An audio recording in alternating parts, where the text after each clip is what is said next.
एकदा पार्वतीने परमेश्वर शिवशंकरांना विचारले, असे कोणते श्रेष्ठ तसेच सरळ व्रतपूजन आहे ज्यामुळे मृत्यू लोकातील प्राण्यांना तुमची कृपा प्राप्त होईल? शंकराने पार्वतीला शिवरात्रीच्या व्रताची कथा सांगितली. एका गावात एक शिकारी राहत होता. मुक्या जनावरांची हत्या करून तो आपल्या कुटुंबाचे भरणपोषण करीत असे. तो सावकाराचा कर्जदार होता. त्याने त्याचे कर्ज वेळेवर चुकवले नव्हते. त्यामुळे संतापून सावकाराने शिकाऱ्याला शिवमठामध्ये कैद बनवले होते. योगायोगाने त्याच दिवशी शिवरात्र होती. मठामध्ये बंदिस्त असताना शिकारी ध्यानमग्न होऊन शिवासंबंधित धार्मिक गोष्टी ऐकत राहिला. दुसऱ्या दिवशी सकाळी सावकाराने शिकाऱ्याला जवळ बोलावून कर्ज फेडण्याविषयी विचारले. तेव्हा शिकाऱ्याने सांगितले की मी उद्या कर्ज फेडेल म्हणून आणि आपली सुटका करून घेतली. रोजच्या दिनचर्येप्रमाणे तो जंगलात शिकारीसाठी निघाला. शिकार करण्यासाठी तो तलावाकाठच्या बेलपत्राच्या झाडावर मचाण बांधू लागला. दिवसभर कैदेमध्ये राहिले असल्यामुळे त्याने काहीही खाल्ले नव्हते. तो भूक आणि तहानेने व्याकुळ झाला होता. बेलवृक्षाच्या खाली बेलपत्रांनी झाकले गेलेले एक शिवलिंग होते. शिकाऱ्याला मात्र हे माहीत नव्हते. मचाण बनविताना त्याने ज्या फांद्या तोडल्या त्या योगायोगाने शिवलिंगावर फेकल्या गेल्या. या प्रकारे दिवसभर उपाशी असलेल्या शिकाऱ्याचे व्रतही झाले आणि त्याच्याकरवी शिवलिंगावर बेलपत्रही वाहिले गेले. एका प्रहरानंतर एक गर्भिणी हरिणी तलावावर पाणी पिण्यासाठी पोहोचली. शिकाऱ्याने आपल्या धनुष्याचे तिच्यावर नेम साधलाच होता. तितक्यात ती हरिणी बोलली, मी गर्भिणी आहे. तू एकाच वेळी 2 जीवांची हत्या करशील आणि त्याचे पाप तुला भोगावे लागेल. हे योग्य नाही.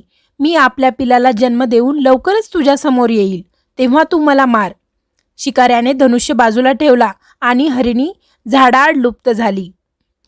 काही वेळाने दुसरी हरिणी तेथून निघाली. शिकाऱ्याच्या आनंदाला पारावर उरला नाही. त्याने तिच्यावर नेम धरला. हे बघून त्या हरिणीने त्याला सांगितले की हे पारधी, मी एक कामातुर विरहिणी आहे. आपल्या प्रियकराच्या शोधात भटकत आहे. मी माझ्या पतीला भेटून लवकरच तुझ्याजवळ परत येईल. शिकाऱ्याने तिलाही जाऊ दिले. 2दा शिकार हातातून गेल्यामुळे तो चिंतित झाला. तेवढ्यात तिसरी हरिणी आपल्या पिलासोबत तिथून निघाली. शिकाऱ्याला जणू सुवर्ण संधीच मिळाली होती. त्याने धनुष्याला बाण लावला आणि बाण सोडणार तेवढ्यात ती हरिणी बोलली, हे पारधी, मी माझ्या पिलाला त्याच्या वडिलाकडे सोडून लगेच येते. यावेळी तू मला मारू नकोस. शिकारी हसत म्हणाला, समोर आलेली शिकार सोडून द्यायला मी काही मूर्ख नाही. याआधी मी 2दा शिकार गमावली आहे. माझी मुले तहान भुकेने व्याकुळ झाले असतील. त्याला उत्तर देत हरिणी म्हणाली, जशी तुला तुझ्या मुलांची काळजी वाटते आहे तशीच मलाही वाटत आहे. त्यामुळे मी फक्त काही वेळ तुझ्याकडून जीवनदान मागत आहे. माझ्यावर विश्वास ठेव. मी लगेच परत येईल. हरिणीचा तो व्याकुळ स्वर ऐकून शिकाऱ्याला तिची दया आली. त्याने तिलाही जाऊ दिले. शिकार न मिळाल्यामुळे तो बेलाच्या झाडावर बसून बेलपत्र तोडत खाली फेकत होता आणि कळत नकळत ती सर्व बेलपत्रे शिवलिंगावर पडत होती. काही वेळाने एक धष्टपुष्ट मृग त्या रस्त्यावरून जात होता. आता या मृगाची नक्कीच शिकार करावी असा विचार केला आणि त्याने त्याच्यावर नेम धरला. नेम धरताच मृग दीनवाण्या सुरात म्हणाला, हे पारधी, जर तू माझ्या आधी 3 हरिणींना मारले असेल तर मला मारण्यातही वेळ करू नकोस. म्हणजे त्यांच्या वियोगात मला एकही क्षणाचे दुःख सहन करावे लागणार नाही. मी त्यांचा पती आहे आणि जर तू त्यांना जीवनदान दिले असशील तर मला काही क्षणांसाठी जीवनदान देण्याची कृपा कर. मी त्यांना भेटून तुझ्यासमोर हजर होईल. मृगाचे बोलणे ऐकून शिकाऱ्याच्या डोळ्यासमोर संपूर्ण रात्रीचे घटनाचक्र आले. त्याने घडलेली सर्व कथा मृगाला ऐकवली. तेव्हा मृगाने सांगितले, माझ्या 3ही पत्नी येथून वचनबद्ध होऊन गेल्या आहेत. मात्र त्या माझ्या मृत्यूनंतर आपल्या धर्माचे पालन करू शकणार नाहीत. त्यामुळे तू मला आता जाऊ दे. मी त्यांच्या समवेत तुझ्यासमोर लवकरच हजर होईल. त्या शिकाऱ्याने त्या मृगालाही जाऊ दिले.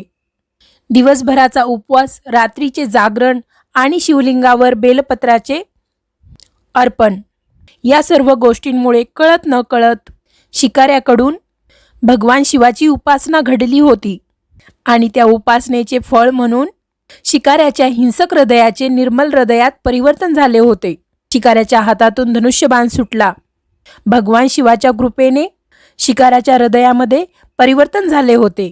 त्याला आपल्या भूतकाळातील कर्मांचा पश्चाताप होऊ लागला. थोड्याच वेळात मृगसह परिवार शिकाऱ्यासमोर आला. या प्राण्यांमधील प्रेम पाहून शिकाऱ्याच्या डोळ्यात अश्रू व्हायला लागले. शिकाऱ्याने त्यांना न मारता आपणही मुक्या प्राण्यांची हिंसा न करण्याचे ठरविले. देवलोकातून समस्त देव ही घटना बघत होते. घटनेची परिणती झाल्यावर देवदेवतांनी फुलांचा वर्षाव केला.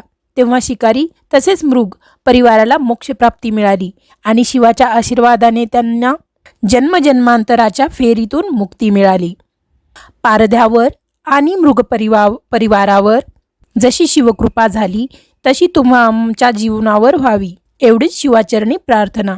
ही 60 उतराची कहाणी 5 उतरी सफल संपूर्ण.